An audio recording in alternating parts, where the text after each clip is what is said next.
Hello students, now the today's topic is to calculate the charge to mass ratio.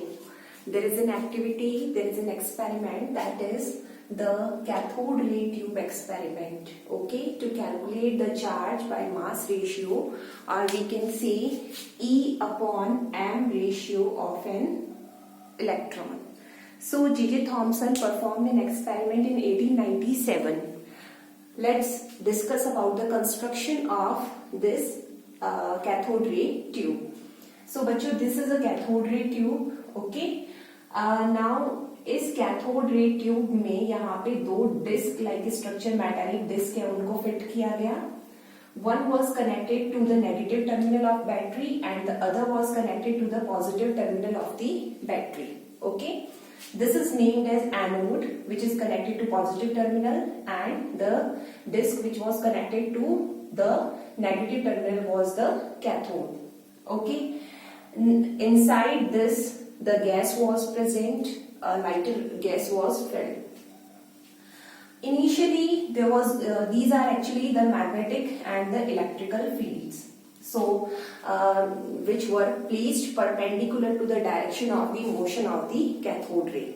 तो actually क्या है, देखो electric field है, मान लेते हैं electric field top to bottom या बॉटम टू टॉप इस तरह से रखा. मैग्नेटिक फील्ड की direction both were perpendicular and cathode ray इस तरह से, तो all were perpendicular to each other.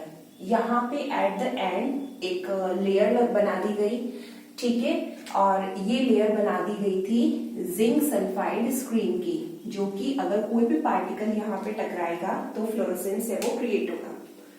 Anode जो थी, इसमें एक छोटा सा छेद निकाल दिया उन्होंने, a small hole was there in the anode, जिससे कि जो कैथोड रे पार्टिकल्स है, वैसे कैथोड रे पार्टिकल्स इधर उधर मूव करेंगे, कैथोड रे से जो इलेक्ट्रॉन्स मूव करेंगे तो ये इधर उधर मूव करेंगे, but all the electrons get absorbed over here. So a straight beam of the cathode ray or electrons can be obtained. That's why there was a small hole in the anode. So the apparatus was like this. Now listen students, what happened? ये तो था construction के बारे में, ठीक है. अब उन्होंने क्या किया, यहाँ से की वगैरह ऑन किया. ऑन करने के बाद में शुरू में उन्होंने ना ही तो कोई इलेक्ट्रिक फील्ड और ना ही कोई मैग्नेटिक फील्ड है अप्लाई किया, मतलब लेट कंसीडर ये भी नहीं था, ये भी नहीं था, ठीक है. तो उन्होंने देखा कि सिंपली जो पार्टिकल्स थे वो कैथोड से, जो मतलब कैथोड की तरफ से जो कैथोड रे निकली, ये कैथोड रे एकदम स्ट्रेट गई और इस पॉइंट के ऊपर क्या है, डेविएट हो गई, मतलब सीधी चली गई cathode ray particle, no problem was there, ठीक है. अब क्या है, यानी एकदम स्ट्रेट मूव कर रहे थे पार्टिकल, नो प्रॉब्लम. अब उन्होंने क्या किया बच्चों, मैग्नेटिक फील्ड नहीं रखा पहले, नो मैग्नेट वाज देयर, सिर्फ एक इलेक्ट्रिक फील्ड है वो क्रिएट कर दिया. दो प्लेट लगाई, metallic plate, one was positively charge, one was negatively charge. Actually यहाँ पे मेंशन नहीं किया है, बट ये जो दोनों प्लेट्स थी ये क्या है, एक बैटरी से कनेक्ट थी इस तरह से. तो ये क्या हो गया, एक पे पॉजिटिव चार्ज, एक पे नेगेटिव चार्ज, इस तरह की सिचुएशन थी. अब क्या हुआ, जब उन्होंने इलेक्ट्रिक फील्ड क्रिएट किया इधर, और फिर उसके बाद यहां से स्विच ऑन किया, तो जो कैथोड रे थी, जो कैथोड से एनोड की तरफ आ रही थी, ये रे है वो क्या है, यहाँ पे आई, और जैसे ही इस इलेक्ट्रिक फील्ड के कांटेक्ट में आई, वैसे ही क्या है, ये रे डेविएट हो गई. और ये क्या है, मान लेते इस ए पॉइंट पे जाके क्या है, ये पार्टिकल्स टकराए तो हमें ग्लो मिला. मूव इन्हें सीधे करना था, बट ये क्या है, अपने एक्चुअल पाथ से क्या है, डिफ्लेक्ट हो गई, डेविएट हो गई, ठीक है. तो they get deviated from their actual path, इस तरह से, ठीक है. अब हुआ क्या ऐसा, एक्चुअली देखो बच्चों, ये जो कैथोड रे किसकी बनी होती है, इलेक्ट्रॉन की. इलेक्ट्रॉन पे कैसा चार्ज होता है, negative. Definitely negative charge containing जो पार्टिकल्स है, इलेक्ट्रॉन्स है, तो उन्हें क्या करेगी, पॉजिटिव चार्ज प्लेट अपनी तरफ अट्रैक्ट करेगी या कुछ फोर्स से अपनी तरफ खींचेगी, ठीक है. ये जो फोर्स है जो कि इन इलेक्ट्रॉन्स पे लगा टुवर्ड्स द पॉजिटिव प्लेट, ये था हमारा इलेक्ट्रिक फोर्स, इसको हम इलेक्ट्रिक फोर्स. तो एक्चुअली ड्यूरिंग मोशन जो इलेक्ट्रॉन थे ठीक है, तो उनपे क्या है, ऊपर की तरफ एक फोर्स लगा टुवर्ड्स द पॉजिटिव प्लेट और ये था इलेक्ट्रिक फोर्स। ठीक है, तो ये हो गया हमारा इलेक्ट्रिक फोर्स। तो इस इलेक्ट्रिक फोर्स की वजह से जो क्या है कि ये जो चार्ज पार्टिकल थे इलेक्ट्रॉन, ये पॉजिटिव प्लेट की तरफ अट्रैक्ट हो गए और ये क्या है अपने एक्चुअल पाथ से कुछ एंगल पे क्या है डेविएट हो गए। मान लेते इतना डेविएशन हो गया इसका, ठीक है, ये डेविएशन, अमाउंट ऑफ डेविएशन का मतलब अपने एक्चुअल पाथ से कितना खिसक गया। ठीक है, तो ये कंडीशन हुई। अब उन्होंने क्या किया, इलेक्ट्रिक फील्ड को तो हटा दिया। ठीक है, एक बार इसको हटा देते हैं थोड़ा सा, या ये इसको मेंशन रखते हैं भाई।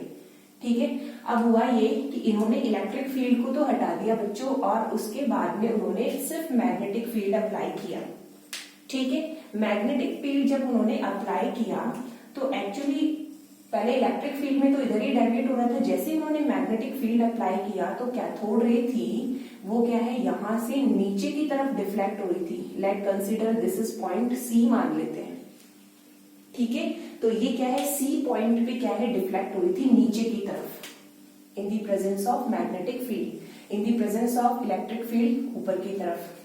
ठीक है, तो दूसरी कंडीशन में इलेक्ट्रिक फील्ड नहीं है, सिर्फ मैग्नेटिक फील्ड की प्रेजेंस में। तो ऐसा क्यों हुआ, क्योंकि देखो ये कैथोड रे पार्टिकल्स क्या है, इलेक्ट्रॉन्स है, इलेक्ट्रॉन्स इधर मूव कर रहे हैं। ये देखो लेट कंसीडर इलेक्ट्रॉन इधर मूव कर रहे हैं। ठीक है, तो इलेक्ट्रॉन इधर मूव करेंगे, मैग्नेटिक फील्ड की डायरेक्शन नॉर्थ टू साउथ अंदर की तरफ है। ठीक है, मतलब तो यहाँ पे क्या फ्लेमिंग लेफ्ट हैंड रूल लगाएंगे। तो बच्चों करंट की डायरेक्शन में तो क्या होता है, हमारा मिडिल फिंगर, हमारी फोर फिंगर है मैग्नेटिक फील्ड की डायरेक्शन में, और थंब बताता है फोर्स को। तो देखो, तो करंट की डायरेक्शन कौन सी होगी हमारी, देखो यहां से देखते हैं, करंट की डायरेक्शन होगी हमारी उधर की तरफ, क्योंकि इलेक्ट्रॉन इधर आ रहे हैं तो करंट की डायरेक्शन उधर काउंट करेंगे। ठीक है, फिर उसके बाद में मैग्नेटिक फील्ड की डायरेक्शन किधर हुई, अंदर की तरफ। तो इधर मैग्नेटिक फील्ड की डायरेक्शन, इधर करंट की डायरेक्शन, तो नीचे की तरफ क्या हो गया थंब। तो इस वजह से क्या है नीचे की तरफ क्या है यहाँ पे एक फोर्स लग रहा था, और ये था मैग्नेटिक फोर्स। ठीक है, in the presence of magnetic field particle पे नीचे की तरफ फोर्स लग रहा था। ये तो इलेक्ट्रिक फील्ड की प्रेजेंस में, और मैग्नेटिक फील्ड की प्रेजेंस में क्या है पार्टिकल पे नीचे की तरफ फोर्स लग रहा था। ये फोर्स था मैग्नेटिक फोर्स। ठीक है, जिसकी वजह से पार्टिकल है वो नीचे की तरफ क्या है चले गए and got deflected by the magnetic field. अब उन्होंने क्या किया, यहाँ पे उन्होंने एक ऐसा मतलब सिस्टम भी लगा रखा था जिससे कि वो वोल्टेज को कंट्रोल कर सकते थे, कम करना ज्यादा करना। अब उन्होंने क्या किया, इतना सब कुछ देखने के बाद में वो श्योर हो गए that the cathode rays get deflected by both magnetic and electric field. अब उन्होंने क्या किया, दोनों फील्ड को रखा। ठीक है, और कंटिन्यूअसली जो वोल्टेज था उसको उन्होंने इस तरह से क्या है, जो उनके पास में मतलब बटन था उससे उन्होंने वोल्टेज को इस तरह से मेंटेन किया कि इलेक्ट्रिक फील्ड और मैग्नेटिक फील्ड है वो दोनों क्या है एक दूसरे के बराबर हो गए। ठीक है, मतलब लगभग क्या है इक्विलिब्रियम कंडीशन में आ गए, जिसकी वजह से क्या है उन्होंने देखा एक ऐसी कंडीशन थी कि जब उन्होंने क्या है ऐसे देखा कि जो पार्टिकल है कैथोड रे के, जब उनपे इक्वल अमाउंट में इलेक्ट्रिक फोर्स और मैग्नेटिक फोर्स दोनों डायरेक्शन में इक्वल लग रहा था, तो क्या है पार्टिकल स्ट्रेट मूव कर रहे थे। और in the absence of also electric and magnetic field the particles were also moving straight. ठीक है, तो इस तरह से क्या है कि इस पार्ट पे उन्होंने बताया कि ये वो पार्ट है, ये वो पॉइंट है जब इलेक्ट्रिक फोर्स और मैग्नेटिक फोर्स है both are equal to each other. तो इस तरह से जे थॉमसन ने बच्चों एक तो इलेक्ट्रिक फील्ड और मैग्नेटिक फील्ड कितना उन्होंने अप्लाई किया है उसके मैग्नीट्यूड को कैलकुलेट किया। ठीक है, और उस मैग्नीट्यूड को यूज करके कितना वोल्टेज वो अप्लाई कर रहे हैं इसके बेसिस पे उन्होंने क्या है चार्ज बाय मास रेशियो है इलेक्ट्रॉन का वो कैलकुलेट किया। ठीक है, अब एक और चीज है, उन्होंने क्या है एक और चीज बताई कि जो ये तो चलो ये कैलकुलेट कर लिया उन्होंने, कैसे किया ये अपन देखेंगे, लेकिन उन्होंने एक और चीज बताई, ये चीज बताई उन्होंने कि हमेशा जो ये अमाउंट ऑफ डिफ्लेक्शन है वो 3 फैक्टर्स पे डिपेंड करता है। कौन कौन से फैक्टर्स है, एक तो क्या है मास फैक्टर है, दूसरा क्या है वोल्टेज फैक्टर है, और तीसरा है मैग्नीट्यूड ऑफ चार्ज।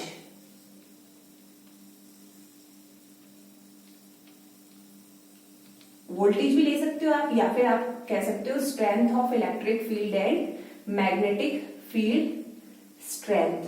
तो 3 फैक्टर्स हैं जिन पे क्या है, डिफ्लेक्शन डिपेंड करता है।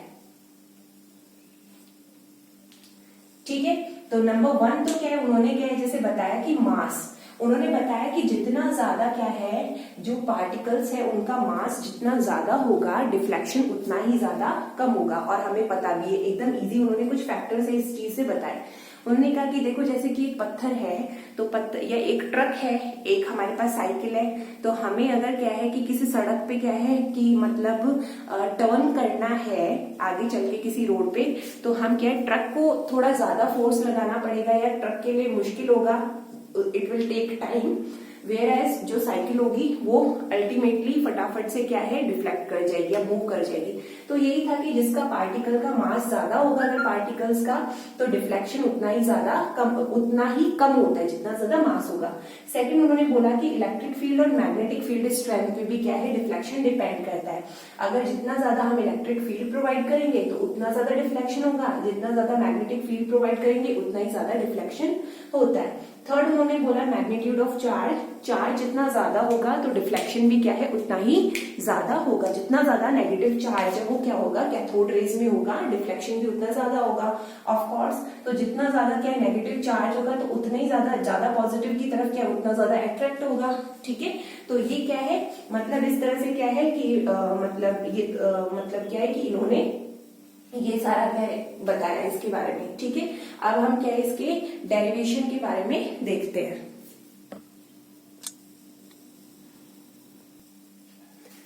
Now beta, here is a derivation.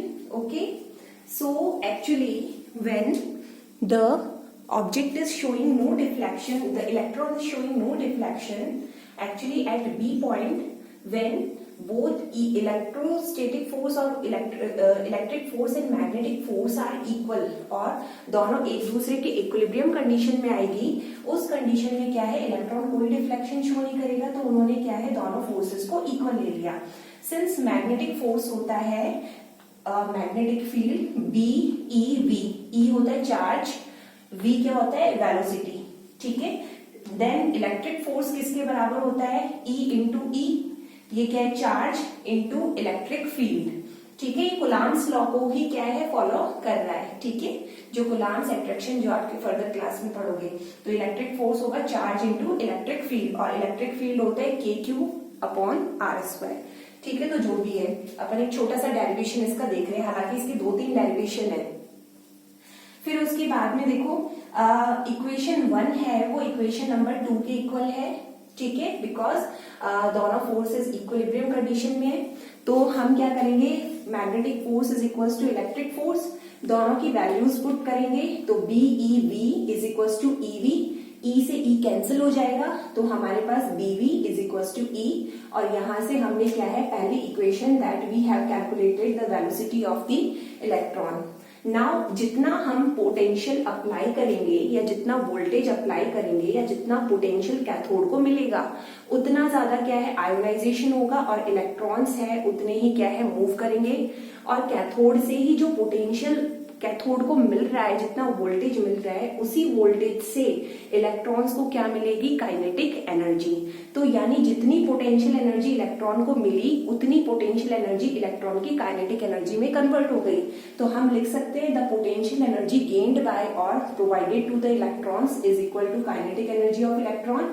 अब पोटेंशियल एनर्जी होती है चार्ज इंटू वोल्टेज। ठीक है, और ये क्या है, kinetic energy half M V square, ये वोल्टेज है, ये वेलोसिटी है, तो 2ev, यानी यहां से क्रॉस मल्टीप्लाई हो गया, तो is equal to M V square, और E upon M charge upon mass ratio is equal to small v velocity square upon 2 into capital V। अब यहां से थर्ड इक्वेशन से अपन स्मॉल वेलोसिटी की वैल्यू ले आएंगे, तो थर्ड इक्वेशन से जो हमारे पास वेलोसिटी की वैल्यू आई, तो हमने रखा E square 2v square upon v, और उन्होंने क्या है वोल्टेज को कैलकुलेट किया, उन्होंने मैग्नेटिक फील्ड की वैल्यू को कैलकुलेट किया, उन्होंने क्या है इलेक्ट्रिक फील्ड कितना प्रोवाइड किया, ये सारी चीजें उन्होंने कैलकुलेट की, ये सारी वैल्यूज उन्होंने लिखी और इस तरह से उन्होंने E/m charge by mass ratio उन्होंने कैलकुलेट किया 1.75880 इंटू 10⁻11 कूलम पर केजी। इसको अपन राउंड ऑफ करके भी लिख सकते हैं E/m is equal to 1.76 into 10⁻11 coulomb per KG. तो बच्चों इस तरह से क्या है उन्होंने E/m रेशियो उसको कैलकुलेट किया। ठीक है।